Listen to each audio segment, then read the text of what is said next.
ನಲ್ಲಗುಟ್ಲಹಳ್ಳಿ ಗ್ರಾಮ. ನಮ್ಮ ಗ್ರಾಮದಲ್ಲಿ PDO ಅಧಿಕಾರಿಗಳು ಬಂದು ಯಾರು ನಿವೇಶನ ಇಲ್ಲ ಅಂಥವ್ರನ್ನ ಗುರುತು ಮಾಡಿ ಎಲ್ಲದಕ್ಕೂ ಒಂದು ಪಟ್ಟಿ ಮಾಡಿ ಅದರಂತೆ ಜಿಲ್ಲಾಧಿಕಾರಿಗಳಿಗೆ ಆದೇಶದಂತೆ ಕಳಿಸಿರ್ತಾರೆ. ಅದನ್ನು ಕಳಿಸಿದ್ದಾಗ ಈ ಊರಲ್ಲಿ ಇಷ್ಟು ಜನ ಇದ್ದಾರೆ ಅಂತೇಳಿ 49 ಜನನ ಪಟ್ಟಿ ಮಾಡಿ ಆದೇಶ ಮಾಡಿ ನಮ್ಮ ದಂಡಾಧಿಕಾರಿಗಳಿಗೆ ತಾಲೂಕು ಆಫೀಸ್ಗೆ ರವಾನೆ ಮಾಡ್ತಾರೆ. ಇದನ್ನು ರವಾನೆ ಮಾಡಿದಾಗ ನಮ್ಮ ಗ್ರಾಮದಲ್ಲಿ ಇರೋ ಬಡ ಜನಗಳಿಗೆ ಹಂಚಬೇಕು ಅಂತೇಳಿ ಸರ್ಕಾರದಿಂದ ಮಂಜೂರಾಗಿರುತ್ತದೆ. ಇದನ್ನು ಪಂಚಾಯತಿ ಹ್ಯಾಂಡ್ ಓವರ್ ಕೊಟ್ಟಿರ್ತಾರೆ. ಆದರೆ ಇದರಲ್ಲಿ ಕೆಲವರು ಕೆಲವರು ಆ ಜಾಗವನ್ನು ಒತ್ತುವರಿ ಮಾಡೋದಕ್ಕೋಸ್ಕರ ಈ 49 ಜನನ್ನ ಬಲಿ ಮಾಡ್ತಾ ಇದ್ದಾರೆ. ನಾವು ಊರಿನಲ್ಲಿ ಕೂಲಿ ನಾಲಿ ಮಾಡಿಕೊಂಡು ನಾವು ಜೀವನ ಮಾಡೋದು. ನಮ್ಮ ಊರಲ್ಲಿ 1 ಎಕರೆ ಜಮೀನಂತೂ ಯಾರಿಗೂ ಇಲ್ಲ, 10 ಗುಂಟೆ ಜಮೀನು ಯಾರಿಗೂ ಇಲ್ಲ.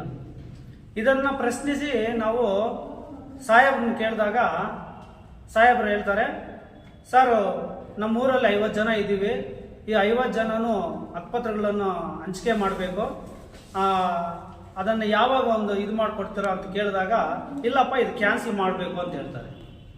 ಯಾಕೆ ಸರ್, ನಾವು ಊರಲ್ಲಿ ಇರೋದು ಎಲ್ಲ ಬಡವರು, ಈ ಬಡವರಿಗೆ ಸರ್ಕಾರದಿಂದ ಮಂಜೂರಾಗಿ ಬಂದಿದೆ, ಇದನ್ನು ಕೊಡಬೇಕು ಅಂತ ಹೇಳಿದಾಗ ಅವರು ಇಲ್ಲಪ್ಪ ಇದು ಬೇರೆ ಕಡೆ ಇದೆ ನಿಮಗೆ ಜಾಗ ಅಂತೇಳಿ ಇದು ಮಾಡ್ತಾರೆ. ನಾವು ಇದನ್ನು ಯಾವ ಥರ ಕೇಳಬೇಕು ಅಂತ ನಮಗೂ ಅರ್ಥ ಆಗ್ತಾ ಇಲ್ಲ. ನಮ್ಮ ಊರಿನ ಗ್ರಾಮಸ್ಥರು ಕೂಲಿ ಮಾಡಿಕೊಂಡು ವಿದ್ಯಾವಂತರು ಅಲ್ಲ, ಕೂಲಿ ಮಾಡ್ಕೊಂಡು ಜೀವನ ಮಾಡ್ತಾ ಇದ್ದಾರೆ. ನಮಗೆ ಯಾವ ಥರ ಇದು ಮಾಡಬೇಕಂತ ನಮಗೂ ಗೊತ್ತಾಗ್ತಾ ಇಲ್ಲ. ಇದನ್ನು ಜಾಗನ ಗುರ್ತು ಮಾಡಿಕೊಡಿ ಅಂತ ಕೇಳಿದಾಗ ಅರ್ಜಿಗಳೆಲ್ಲ ಹಾಕಿದ್ದೀವಿ, ಆದರೆ ಯಾವುದೂ ರೆಸ್ಪಾನ್ಸ್ ಬರ್ತಾ ಇಲ್ಲ.